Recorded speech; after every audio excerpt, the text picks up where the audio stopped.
Join us as we dive into the history, hauntings, and high strangeness of the world to try to better understand the paranormal. I will be your guide. I am paranormal researcher and investigator Eric Freeman-Sims. Welcome to the Unseen Paranormal Podcast.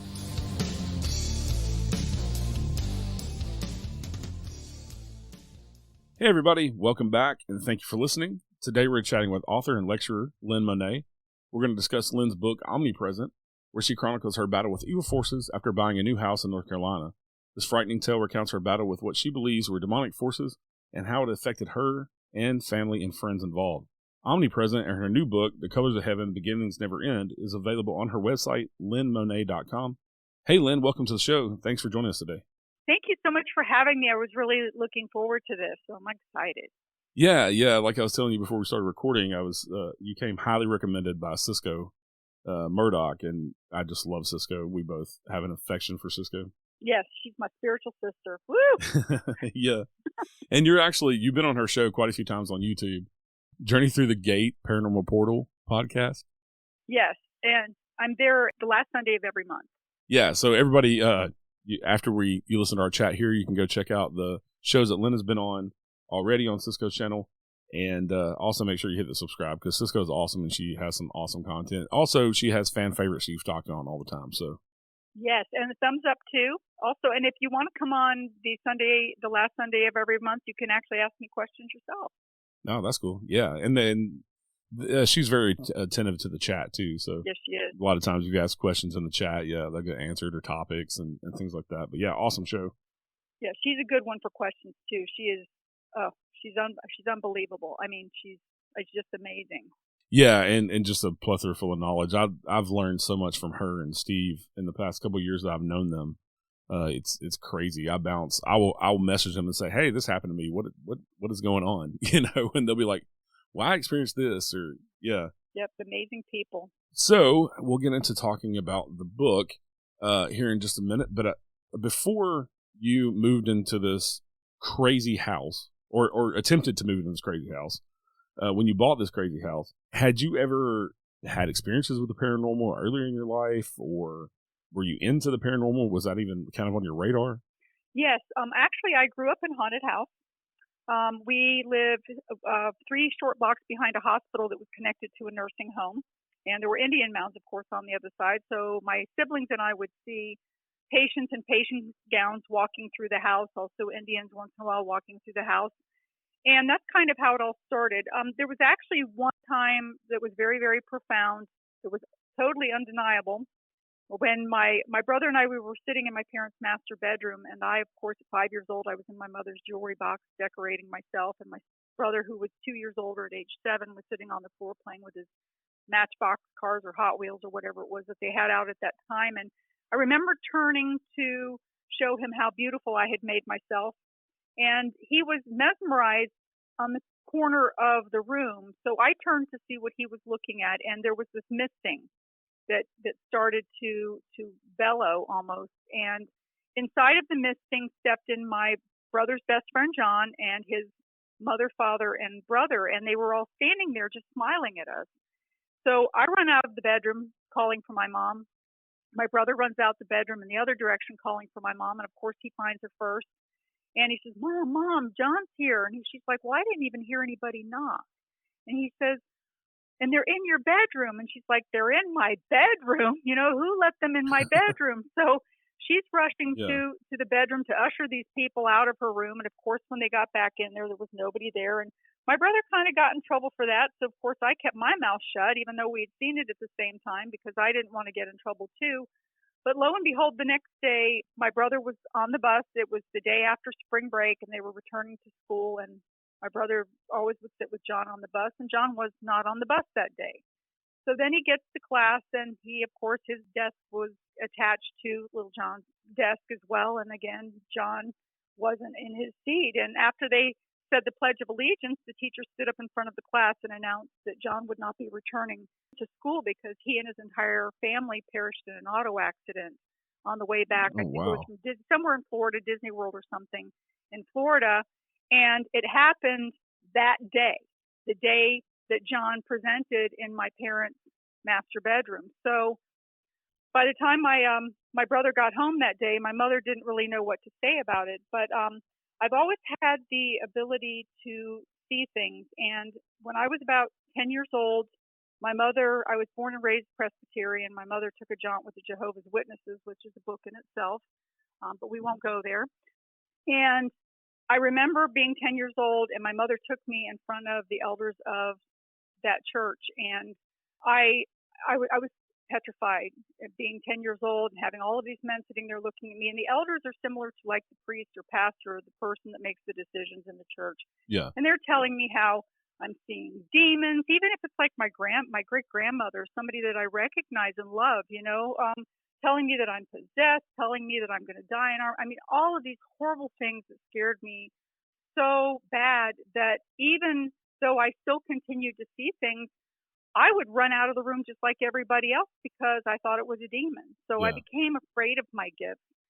And it wasn't until I purchased this house that we're going to be talking about in East Flat Rock, North Carolina, that I had the opportunity to reconnect with people of like mind and also people that were seeing things the same time that I was. So this kind of validated my feelings. Of course, I was away from any type of traditional religion at that point, so I was able to advance my spirituality in a different way. And so, that's kind of how all of this happened. And then ever since, I've been continuing to thrive and grow my gifts. Yeah, that's awesome. That's awesome. I've talked many times on the show here about me being empathic, and so I love hearing stories from other people who have any kind of mediumship ability or anything like that, because it just validates, me and me not thinking that I'm crazy, Oh, I don't think you're crazy. I do not. Totally do not. So let's get into the book. So you kind of fast forward in your life. You have 2 kids at the start of the book, and you're a single mother, and you're kind of living in a not so good part of town that you're trying to get your kids out of. Yes. Out of necessity, after going through a devastating divorce. I was living in a single-wide mobile home that was very, very old, and I was living there out of necessity to rebuild my credit. Yeah, so you come upon this home for sale that's kind of in your price range, and it's kind of too good to be true. You had some interesting things happen the first time you actually went and looked at the house.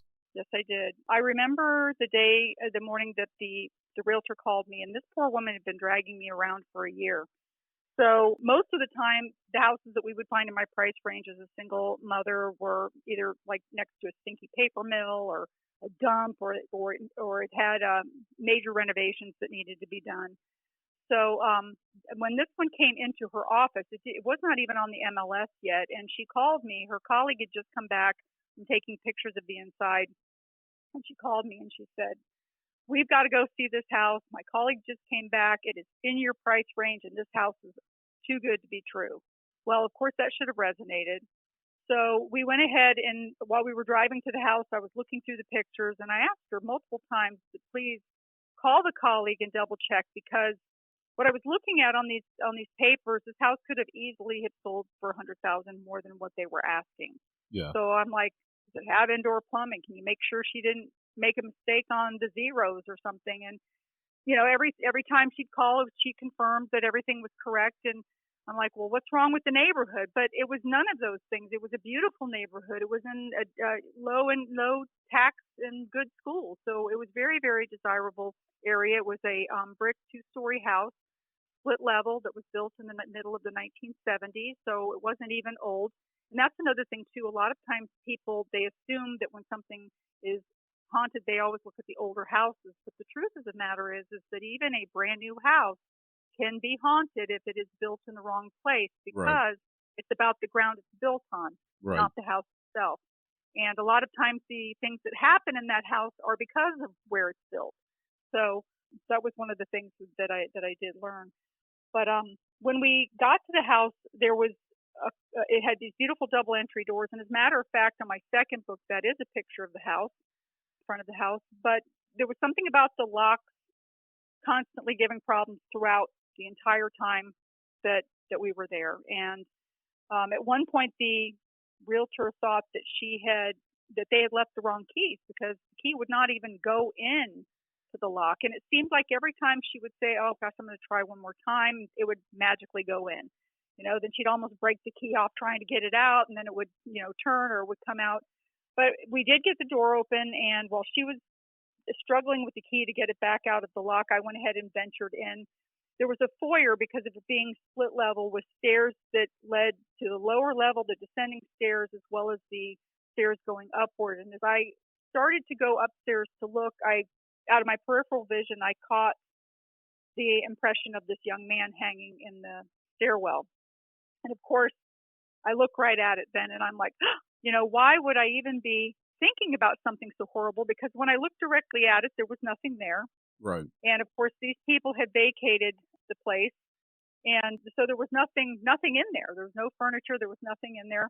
So I kind of let it go and continued up the stairs. And reflecting back now, knowing what I know now too, I was standing at the top of the stairs, and I felt this very negative energy charging at me, almost like a bull. And I actually had to step back on the stairs and grab the railing behind me to not fall. That's how intense it was.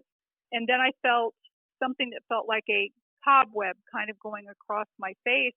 And somebody pointed out recently, when I was telling the story, that could have very well have been a portal, because that is how they feel. They feel caught like cobwebs almost, some of the portals that the spirits, come and go through. So I turn around, I'm uncomfortable. I kind of go back down to the foyer and wait for the realtor. We walk through the house. I ask if we can come back and that I can bring my kids. And she said yes. So we met later on that afternoon. And of course, I'm wanting to make a bid that day. I found out that somebody else had. So the pressure was on to make a bid, and I didn't want to lose this house. It really was too good to be true. It was on a Florida flat lot. Good luck finding one of those in North Carolina. And I was just very happy with it. And I had my kids with me the second time, and they kind of ran through the house and went downstairs. My daughter came back upstairs, and within about 5 minutes, and said to me, "Mom, I don't want to move here. I don't like this house. I don't want to move here." And I was embarrassed, because I'm standing next to this realtor who has literally drugged me around for a year trying to find a suitable home. And now my teenager, who is saying that she doesn't want to move here. So I just assumed that, she realized that she was going to be moving a distance from her friends, and she was just being a typical teenager and didn't realize that they were really only like 20, 25 minutes away if she still wanted to see them. So I asked her to make sure what she said. I said, well, what did you say? And she repeated it again. There's something, about this house that I don't like, and I do not want to move here. And of course, I should have listened, and I didn't. And I went ahead and I said a prayer. And I made my bid, and I'm like, if it's meant to be mine, it's meant to be mine.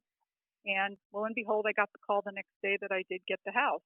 I jumped for joy. I thought it was a blessing being given to me and my family for all that we went through, but it turned out to be the booby prize. So, yeah, and I like how you mentioned the realtor had issue with the lock, because that's kind of a reoccurring theme throughout the whole time that you're dealing with this house. Yeah. And it seemed like when things were more active, that's when you couldn't get the lock to open, or even get the key to enter out of the lock. Yes. And also have the keys at that point remove themselves and drop on the ground when no one was looking. Yeah. After you had to fight with them, and then you're like, forget it. I'm just going to carry these things in, and I'll come back and get them. And then you'd come back and get them, and the keys would be laying on the ground.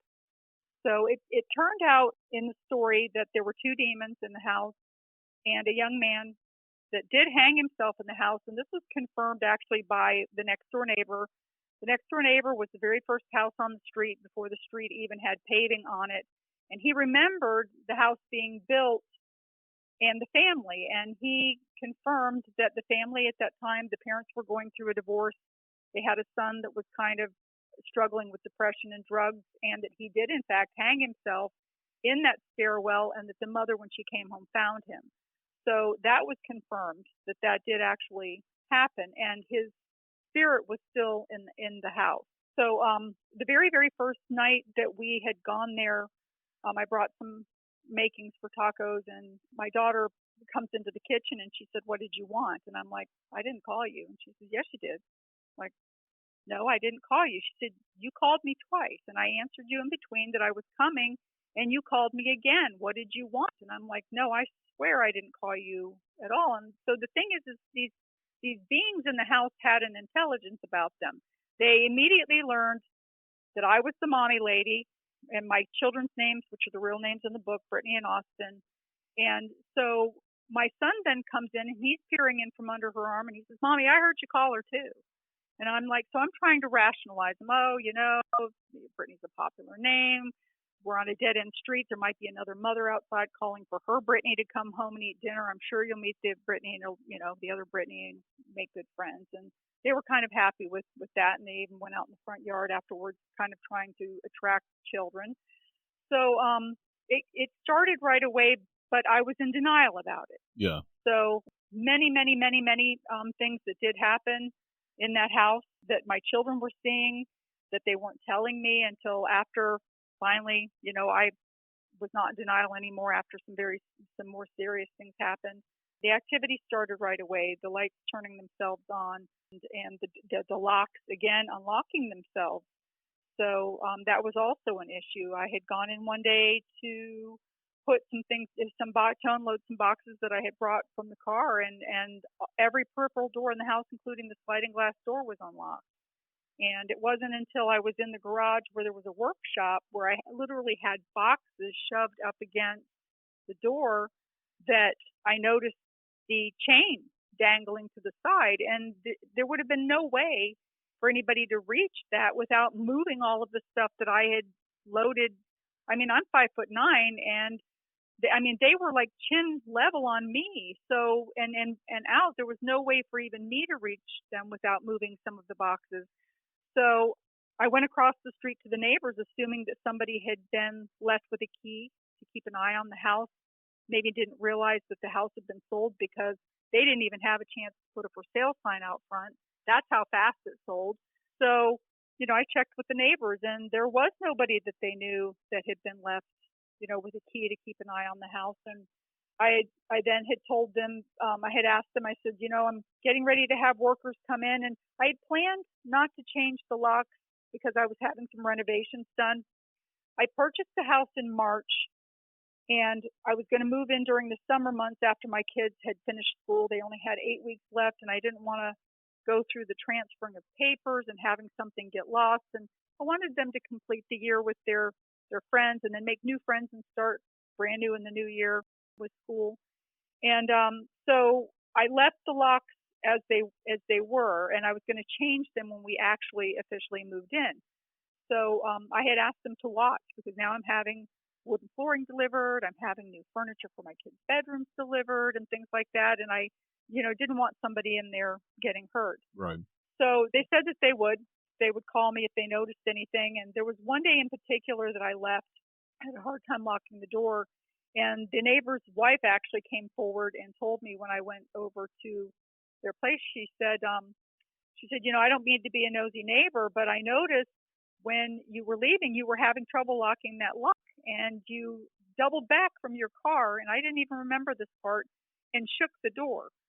And when I had gone there that day, the door just pushed itself open, and I assumed that it wasn't in the door jamb, but now she's verifying that it was, in fact, in the door jamb by what she saw. Yeah. And then it continued from there, and I'll be happy to share more if you want me to. Yeah, and so the owners that you bought the house from, you end up finding out they only stayed there for 6 months, but they actually owned the house for like a year. Yes, that's right. And I also had a paranormal group from Georgia come in, and they did some background on the house. And it turned out that not only did they stay there a short time, the people before them also stayed there a very, very short time, maybe a year. And before that, it was bank owned. So that's kind of how that progressed. But I did get back in touch with the family. And the thing about the family, too, is when I went to purchase the house, I was told that they were needing to relocate because of the husband's job, that they had already moved out, and that they were far distance away, and all of these things. And when the closing came, none of that was true. They were living 20 minutes away with the parents. They were still working at the same place that they were working at before. And the thing that was very, very odd to me was the fact that the wife would not make eye contact with me. She stared at her feet the whole time. And I tried to even bow my head down to kind of get into her view when I was speaking with her. And I told her that I was going to be putting wooden flooring into the house. And she said, well, that's what we wanted to do too, kind of wistfully. So I just figured maybe that they had some financial problems or something, and I was so thrilled to get the house, and I wasn't going to pry. But lo and behold, in book number 2, Omnipresent, What Happens Next, I did get a hold of them, and I did find out what happened to them in the house, and that their children were being attacked. Yeah. So, that's a whole story in itself. Yeah, and reading about them in your book, it always makes me think when I hear stories like this of people, buying these type houses, what do those people feel and think? Do they feel guilty because they know they're passing this on to somebody else? Or, you know what I'm saying? Like, that has to be a hard thing to wrestle with, to want to protect your own family, but possibly put somebody else in danger as well. And it is. The woman told me they were actually 2 hours late to the closing. And so I went ahead and I sat down and I signed all of my papers first while we were waiting for them.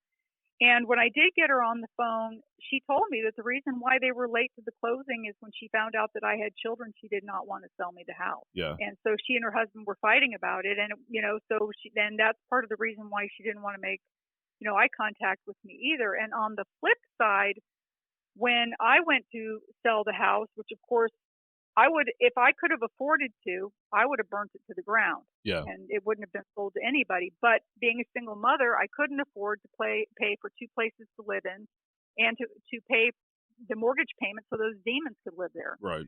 So I understood, I didn't blame, I understood why they had to sell it. But the thing is in the process of selling it, I had a family with children come, and it was similar to my kids running through the house and picking out their bedrooms. And then they went downstairs to the area. There was a family room downstairs with a wall that had a full stone fireplace. And that is where those things seemed to linger. I think that they were attracted to the natural stone because there is an energy about the stone, inside of the stones. They're able to energize that. Plus the fuse box was down there. They kind of like to hang around that too. All of these spirits and things in us, we are energy. And if you want to go the scientific route, energy cannot be created or destroyed. Right. And so when something's dead or, it has to go somewhere. So they draw off of the energy. But anyway, there was that room. And when these people came with their children, they had 3 children. 2 of them were with them. The older brother was not. And the 3rd bedroom upstairs was kind of small. So they run downstairs because of their family room, but there's also this very large, like 13 by 15 foot bonus room down there. There's just whatever you want, the office, another bedroom. And so they were running down to look at that, and boy, they were back up in 5 minutes, just like my kids were. And the little girl's eyes, she looked like a deer in headlights.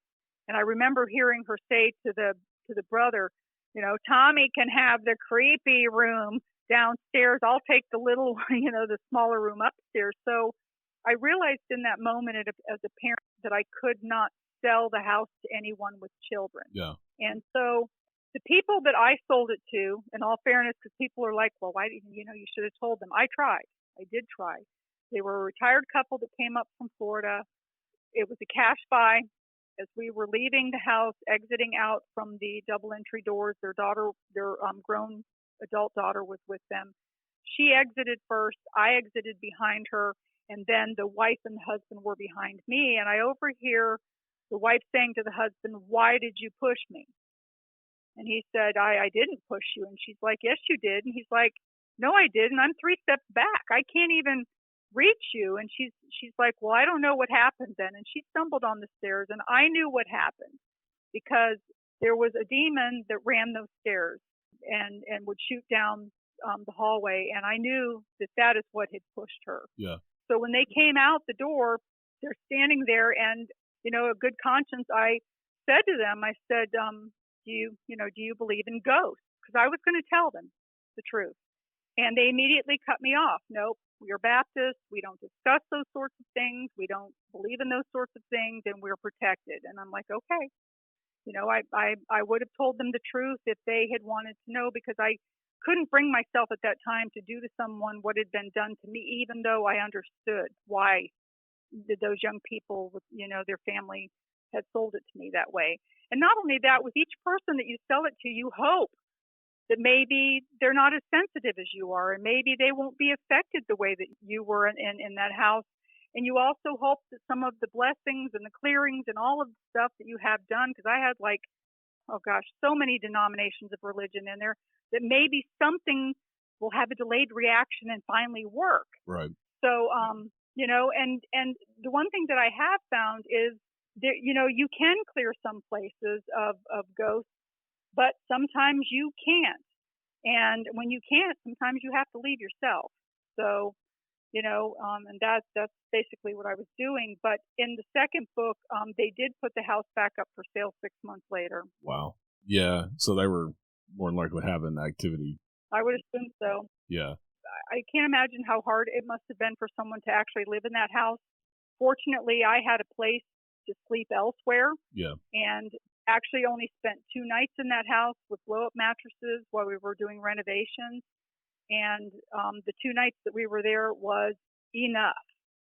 That was it. And after that, I didn't even take my children back anymore until the clearings had been done on the house and I was told that it was okay to. But then when I took them back, the children started to be attacked.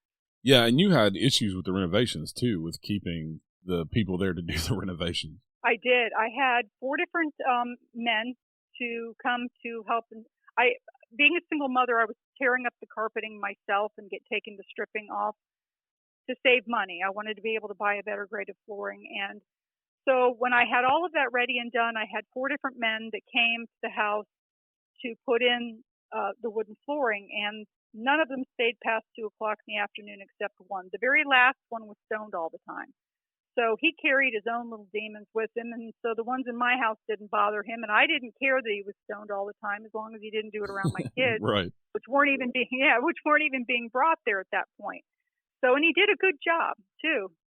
It's amazing what marijuana can do for you, I guess. Anyway, he did finish the job. The first 2 had legitimate reasons.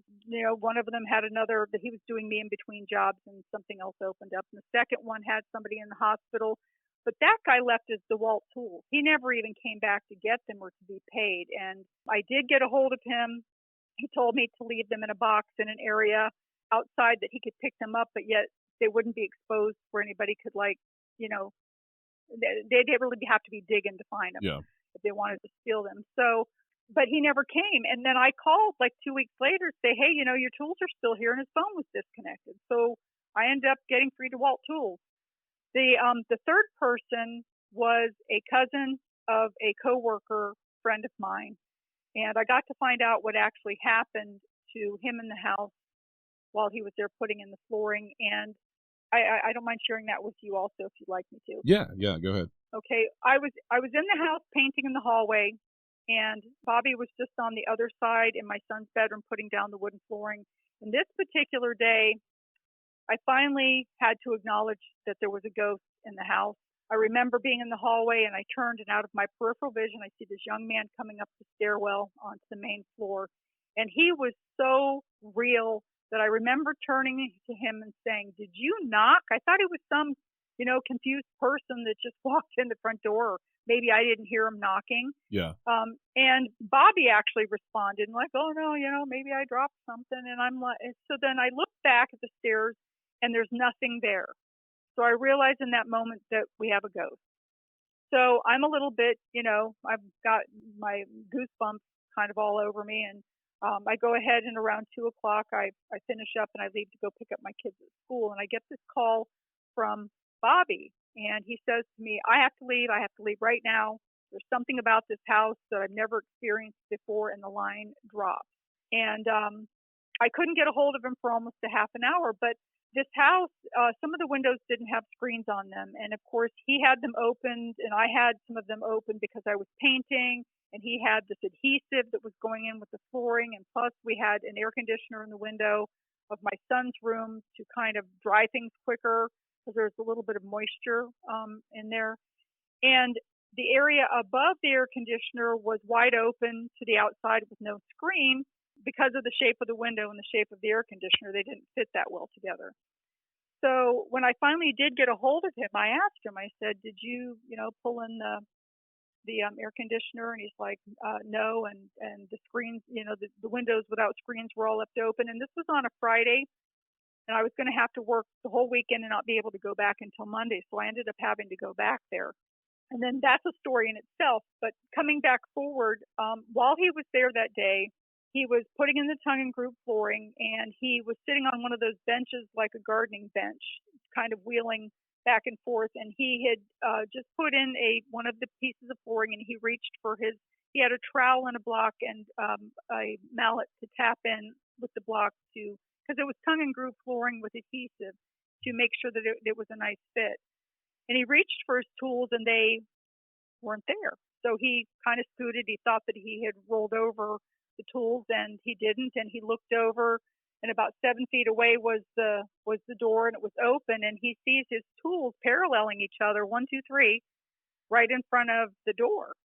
And he's kind of like, I didn't do that. He was kind of freaked out about it just a little bit. He's trying to rationalize it. Well, they're there. I didn't put them there. So he assumed that I had come back and that I was playing a joke on him, that I snuck in the room quietly and picked up the tools and put them there and then took off. So he got up, picked up the tools. He's calling for me out in the hallway. And of course I'm not there. And so he's still kind of spooked by it. So he turns on the overhead light, and he had a battery-operated radio with him, and he turns that on. And he sits back down to start putting in another piece of that the tongue and groove flooring, and the light turns itself off. The radio turns itself off, or maybe it was the other way around, but both of them by themselves turn themselves off, and he can hear the tools scooting behind him, and they lined right back up in that door, in front of the door, 1, 2, 3, paralleling each other like they had been when he originally walked over to pick them up. And he said he couldn't get out of that house fast enough. Yeah, I bet. So, he had gone to a 4th of July party at my friend's house, and that's how we found out the story, because he didn't want to tell me about it. When I had finally gotten a hold of him and asked him about it, he says, "Oh, it was nothing," because nobody wants to be the weirdo. Right. So he didn't want to talk about it at that time, but I did get to find that out. Yeah. And also you went, the year or so that you owned the house, you went through a whole mess of process trying to get somebody to come in and help you clear the house out. I did. I went through the entire yellow pages of the phone book, and so many times people, they would tell me that if I was attending their church, I wouldn't be having this problem. I even had one person, because I made mention that I was a single mother, this person automatically assumed that I was promiscuous and having men coming through the house, and I hadn't even been out on a date in like 3 or 4 years. Yeah. I was totally focused on my kids, so that was not true.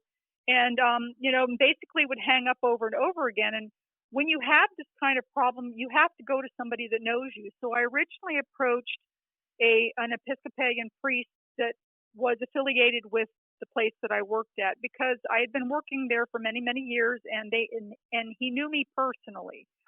So I told him the story. He believed me. He kind of directed me to the Catholics. I contacted all the way up to the Catholic diocese in North Carolina, and I actually spoke to the Archbishop himself, and they basically told me that they do blessings on house, but they don't do exorcisms on people. And I'm like, well, I don't need something done on me. I'm fine. And when I come home to the mobile home that we're still living in, waiting to move in, it's fine. It's not us. It's that house. So I finally had to reach out to a Presbyterian minister, which, as I mentioned, I had been raised Presbyterian. So I knew a Presbyterian minister, and I told him my story, and he also believed me. And he turned to the church to see if they would be willing to help me. And he came back and told me, he said, "I'm more afraid of the Bible thumpers in my church than those things that you're talking about in your house." Yeah, literally. I ended up reaching out to Georgia Paranormal. There was an event in the house where I actually did see a demon. There were 2 of them. They're both in the book. My very best friend at the time, she has since also passed away, but she was in the kitchen with me, and I will do a spoiler alert. She was clawed to the point of bleeding on her back and stomach while she stood next to me in that kitchen. Yeah. When that happened, there was no denying it. I mean, we were standing in that kitchen. The misting portal came forward, which since I've learned is called ectoplasm. There was a buzzing didgeridoo kind of sound, like an energetic sound as they came forward. So there was no denying it anymore. And I came home after dropping her off and started going through for the first time on the internet, looking for ways, somebody to help me to get the things out. I figured, okay, there's got to be something that we can do to get them out because I want my house. Anyway, I ended up having Georgia Paranormal there the same exact day. Andrew Calder was the priest at the time that was there. He has since passed away. He is very well known amongst our community of paranormal people, and he was the priest that was there, and he was there for 2 days doing a clearing. I mean, he did the corners of the yard, he did the attic and up and down. He went in the night before, set up infrared. He got pictures of the demons. He had all the EVP readings and everything like that.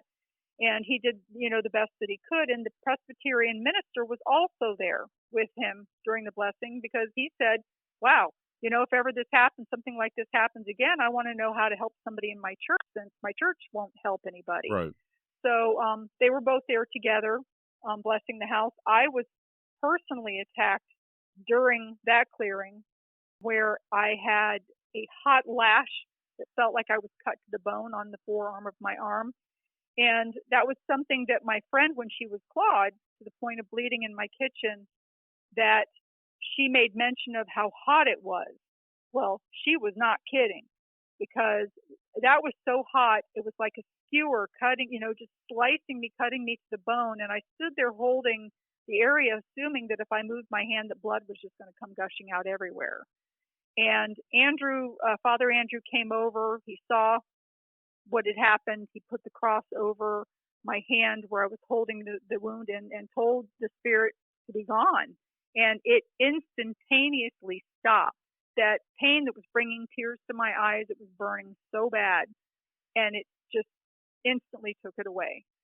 So I did. I had multiple denominations of religion in there. The last person that I had come through there was actually Native American. And she actually spoke to the demons. They presented at the same time. I saw them at the same time she was seeing them, and the gentleman that she brought with her. We all three saw them at the same time. And I even asked, because I saw the one hell dog type demon present at the top of the stairs. And she said to me, well, you said that it had big feet, didn't you? And I'm like, yeah. I said, can you see that? And she said, oh, yeah, I can see that. And the man next to me also said, yeah, I can see it too. And during that particular clearing, the young man was released. So he was no longer in the house. I remember talking days before time, saying to him, I mean you no harm. I can help you. Don't listen to the demons that are holding you here or the negative beings that are holding you here, because you're going to have your opportunity to go to the light. Yeah.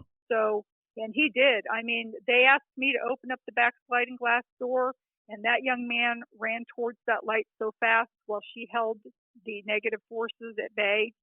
And he did. He couldn't run fast enough to that light. He just was absorbed into it, and it was a beautiful moment. But sometimes I wonder if that's the reason why I was supposed to be at that house, was to release him. But it's like, dear Lord, don't make me do it with children next time. Right. And all these nasty things going on. Yeah, come on. I'll do it by myself, but not my kids. Yeah. So, yeah. One of the other things that I found really interesting, because a lot of times with hauntings and things, you'll just have one or two people in the house. It'll be like the wife and a kid, or just the kid that's seeing things or being affected, and you'll have other people that nothing ever happens to them. But there were so many people that saw things and experienced things in this house that were just there as guests with you, helping you, or move in or move out or any of that stuff. I found that really crazy that so many people were affected and had things happen and saw things. That place had to be just insane. It was, and some of the things that I did learn too, I kind of became desensitized to them as well. Yeah. Because, and which was fortunate, because the one thing is they feed on emotion, negative emotion, depression, sadness, any of those kinds of negative emotions. And when they feed on that energy, it enables them to do more physical acts. And I have to tell you something funny, which is kind of off the beaten path. Recently, I was in a house about 2 months ago that was badly infested. And I swear that a church had been burnt down underneath this house, because there was one room that you could go into and the spirits were literally like seated in pews, and you could see them. Their heads were like coming through the floor. Yeah. And there was a very, very, very negative force in that house. And I remember at one point my son was with me. We were actively clearing the house, and I kept taking. He did have a cross necklace on as a protection symbol, not necessarily, because we're Christian type thing, because we're more spiritual than religious. Yeah. But to put at his back, and they kept taking it and moving it to the front, and I kept taking it and moving it to the back. But the thing was, is there were a couple of very, very negative spirits in there, and the thing that was most shocking to them, and this kind of reminds me of the movie Monster Inc. in a way, because what I did is I actually went into the room and I sit down on the bed where I know that there are 3 of them. I know there are 3 of them. I can see one of them cowering underneath the shelf in the closet. And I sat there and I said, come on, I want to teach you a class about love. I want to teach you about love. I love you. I love you. I love you.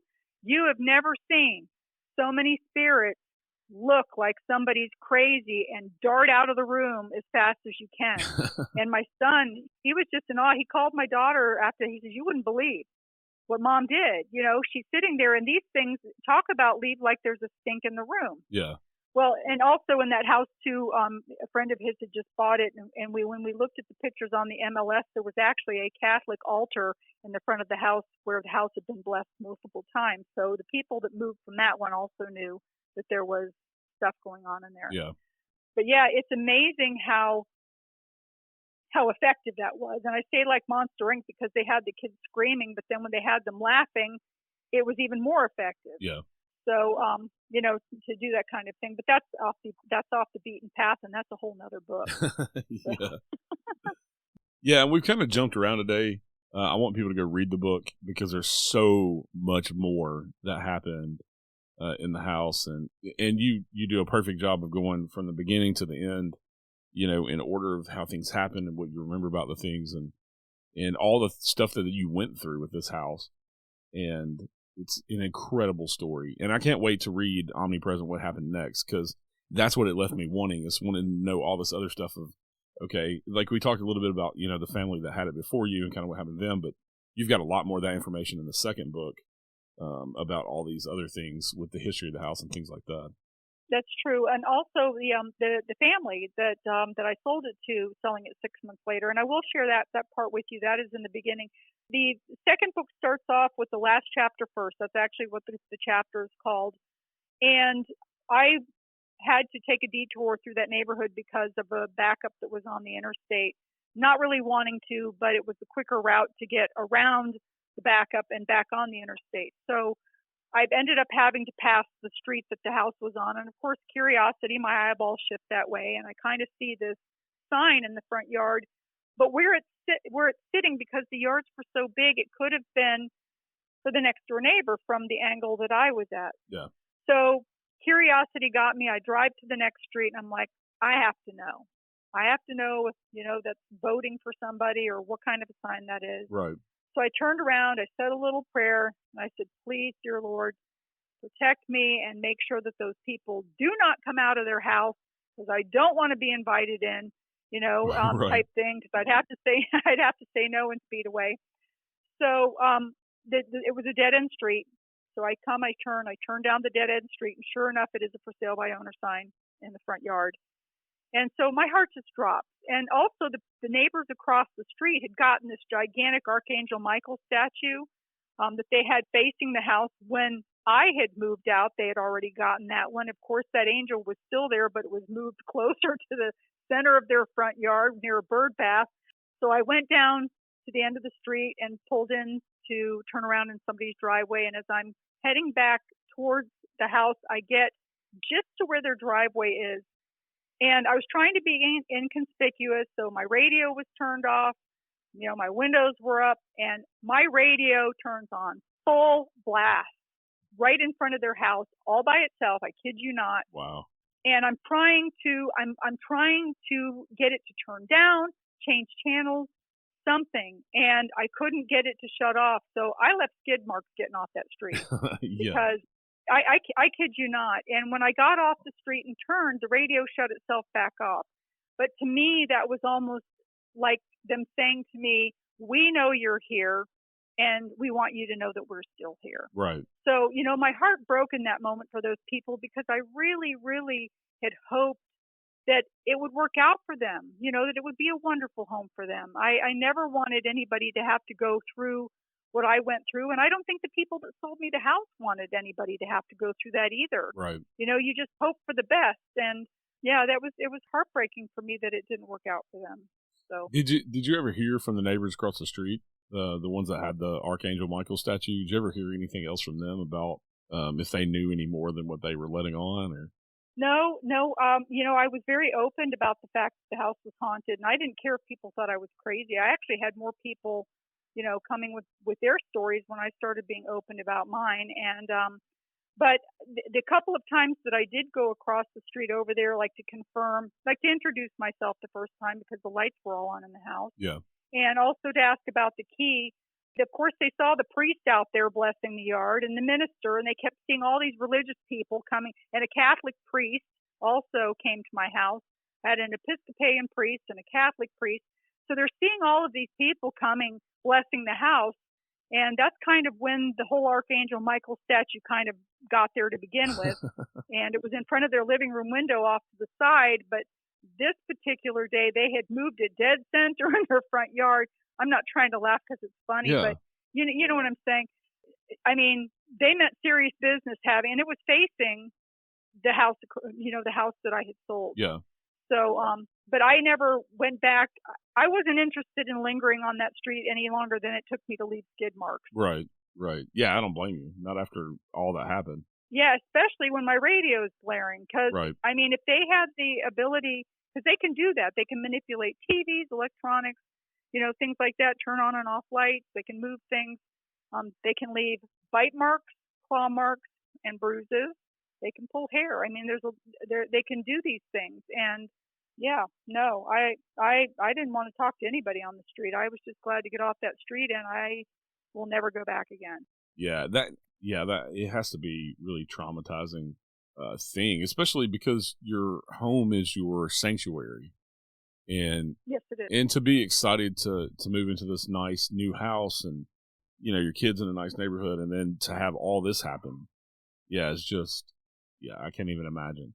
One of the things about this type of book that I love is that because you had such a problem finding anybody to give you any kind of help, hopefully if somebody's going through something similar to this, they'll find your book or hear the show and reach out to anybody to help them, that there is some help out there. And there are some answers, people do their best. That's very true. And, the thing is when you are in that situation, you're vulnerable and you're desperate. You're desperate for help. Your children are being attacked, you're being attacked, type thing. And so a lot of times you can be taken advantage of.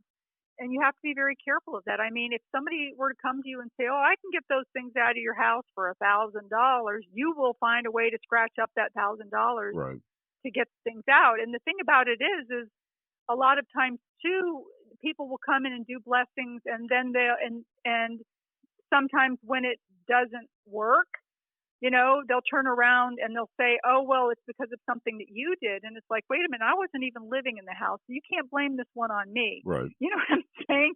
And where I'm living now, there is nothing. There are just sometimes that you can get them out, and sometimes rarely that you can't get them out. And this was one of those rare situations. But I did find out that it was, in fact, because of where the house was built. When the Indian woman came through, she talked about ley lines and vortexes.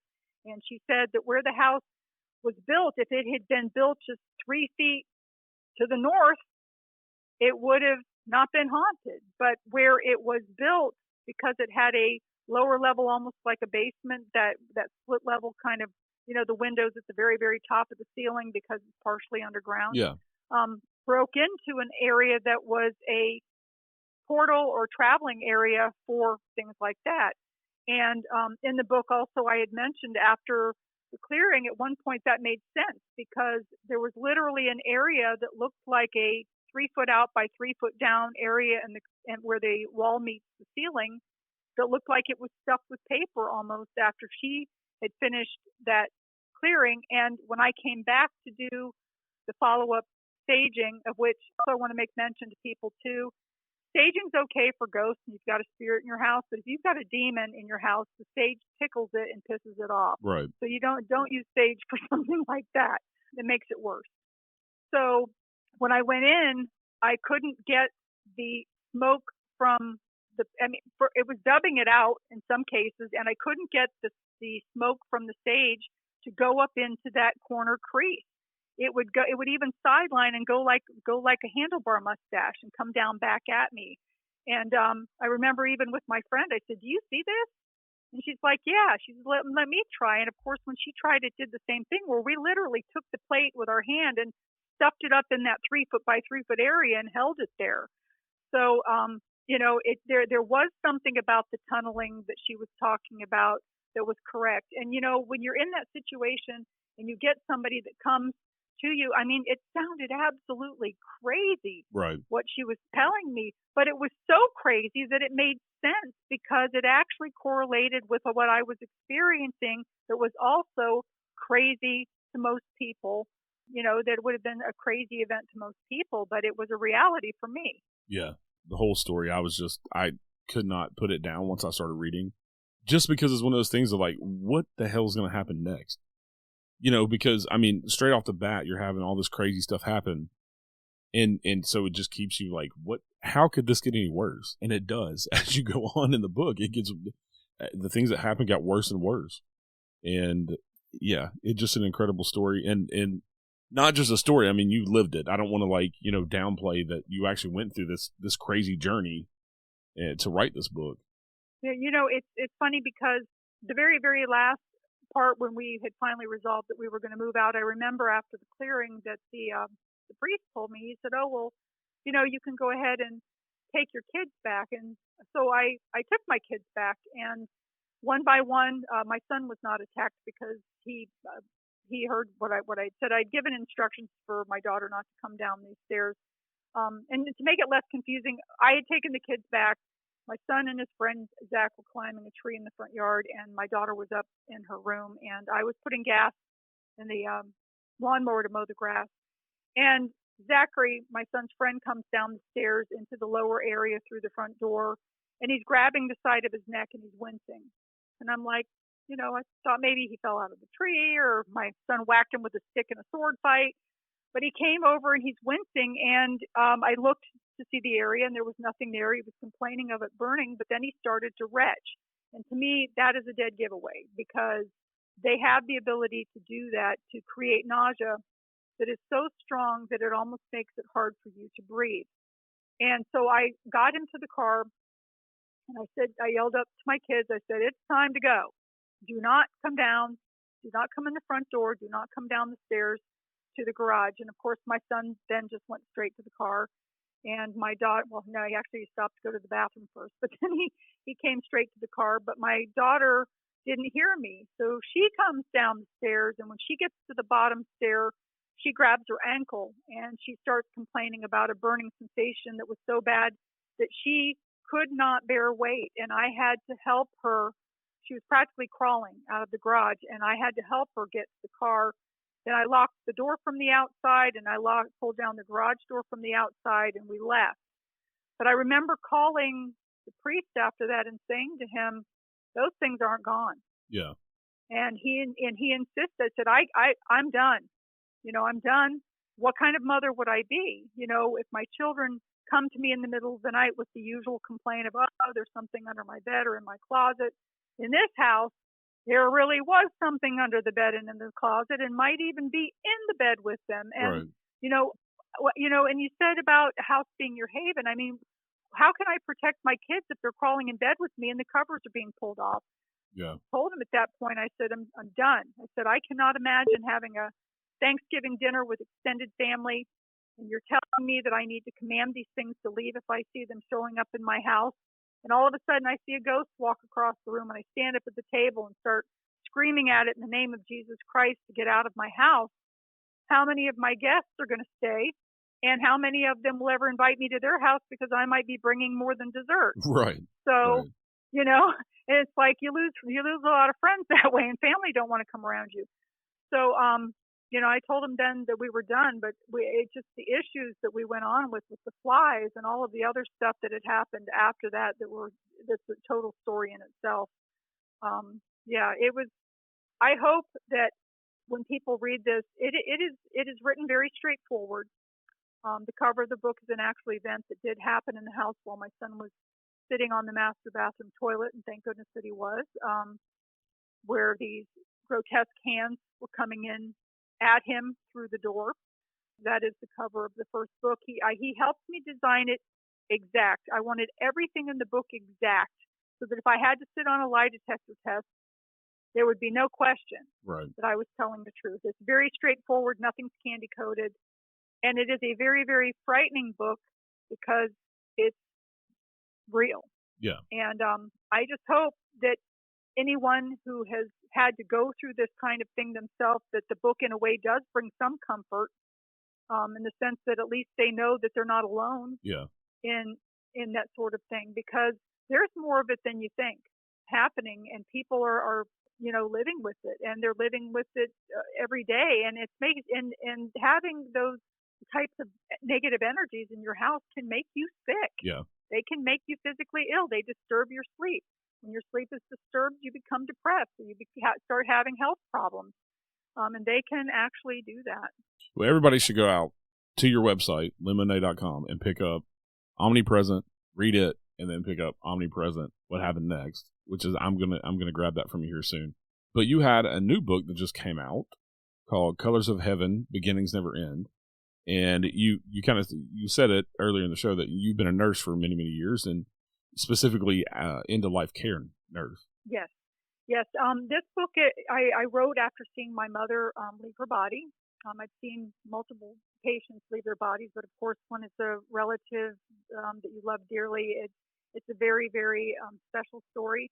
I'm hoping that this book brings a lot of relief to people that have, say, terminal illness, or they've recently lost a loved one. The story talks about dying, death, and what happens afterwards, not only based on a spiritual category, for lack of a better word, but also from a medical standpoint. It talks about how the body shifts and changes physically, as well as what's going on the other side spiritually as the preparation for them to cross over. And it talks about a lot of things that people can relate to if they have ever seen someone who is actively dying. Some of the fact that they see spirits in the room of loved ones. They really are seeing those people. They are not hallucinating. The spirits do come in to help them. There's also, a lot of people talk about galactic things, and I don't want to weird anybody out here, but there is an element with that kind of blends. It's all connected. As a matter of fact, when my mother did cross over, there were beautiful beings that appeared to be from somewhere else besides just the humans that we have here. And you've got to consider that with all of the solar systems that there are, and planets similar to ours, again, energy cannot be created or destroyed. The energy needs to go somewhere when they cross over. Right. So there are other beings there besides just what you would expect to see. So, and they are equally as beautiful and brilliant and angelic and all of those sorts of things as well. So I hope that it brings a lot of comfort to people.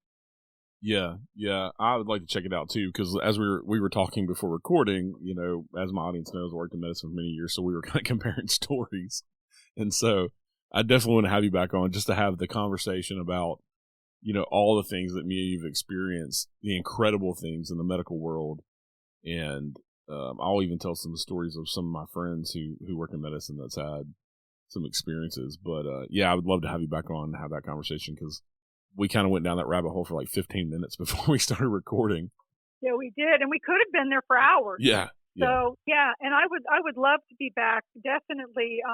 It's been a pleasure. I've enjoyed meeting you. I've heard some wonderful things about you from Cisco and everybody. Journey Through the Gate. You got to see Cisco. She is just an amazing person. And Steve, also Steve Stockton. They both are so knowledgeable and have so much to share. And if I may add someone else on, in addition to, of course, Eric's things too. Also, there's Dark Horse Paranormal and Bigfoot and Bunny that have a podcast that is also, they're very, very well versed in this sort of thing as well. Yeah. So, and they can catch you on Cisco Show on YouTube, live video, the last Sunday of every month. Yes. And all 3 of your books are available at lynnmonet.com. That's MONET for anybody that's spelling challenged. And I'll put all the links in the show notes as usual for everybody, so you can just go and click the link or copy it. And thank you so much, Lynn, for coming on. I really love the book. I love the conversation. And it's, even though I've read the book, hearing the story straight from you, it's completely different. It's pretty awesome. Thank you so much. And when you do purchase the book from my website, now, the first book is everywhere. It's in Amazon. It's in India. It's all over Barnes & Noble, Walmart. Everybody has it. But the thing that's nice about buying it through my site is that I personalize it and actually autograph the book. So, and the cost is the same.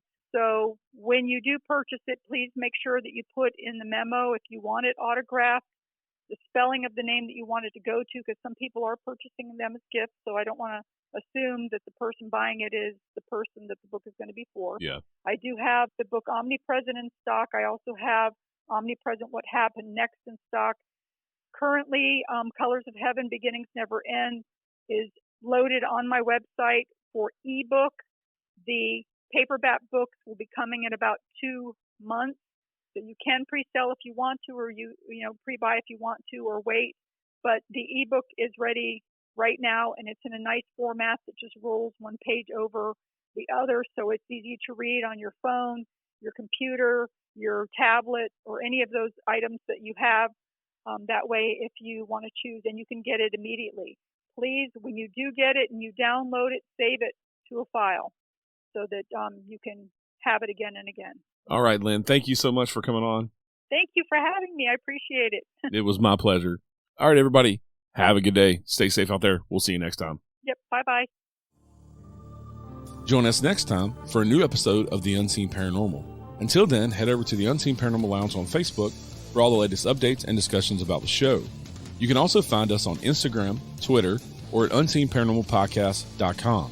And please rate, review, share, and subscribe to help more people discover the show. The Unseen Paranormal Podcast is proud to be the ambassador for paranormal for Verbal.com. A big thank you to my friend Chris Lips for the awesome theme music. You can find more of his music on Apple, Amazon, or Spotify.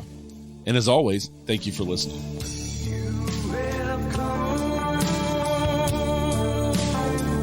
To the end of the line. Whoa. I can feel you as you pass the other side.